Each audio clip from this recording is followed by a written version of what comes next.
अजान हो रही है। अरे जुवेद भाई, अजान हो रही है, चले नमाज पढ़ते हैं। ओ भाई, एक तो मुश्किल से दिहाड़ी मिली है, ऊपर से काम नहीं है, और तुम कहते हो नमाज पढ़ने चलें। ओ भाई तुम जाओ। चलें जुवेद भाई, ठीक है। ठेकेदार आए तो उसको बताना मैं नमाज पढ़ के आता हूँ। ठीक है जा। और जा जा बच्चू, आज तेरा काम तो तमाम करता हूँ मैं। अरे वो दूसरा मजदूर कहाँ गया? साहब वो कह रहे थे गर्मी बहुत है, मैं 20 मिनट आराम करके आता हूँ। अच्छा, आने दो उसको, काम चोर। साहब काम खत्म हो गया, मेरी दिहाड़ी दे दें। ये लो आपके 1500 रुपए दिहाड़ी। साहब मेरा काम भी खत्म हो गया, मुझे भी पैसे दे दे। ये लो आपके 500 रुपए दिहाड़ी, क्योंकि आप काम के दौरान आराम करने चले गए थे। साहब आप मेरी दिहाड़ी इसलिए काट रहे हैं क्योंकि मैं नमाज पढ़ने चला गया था। अगर आप इसलिए काट रहे हैं तो मुझे नहीं चाहिए ये पैसे, ये रखें आप पैसे।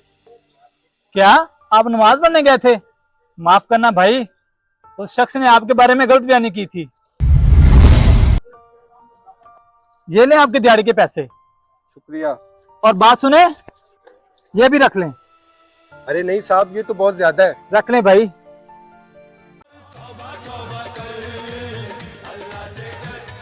अगर आपको ये वीडियो अच्छी लगे तो शेयर लाजमी कीजिएगा।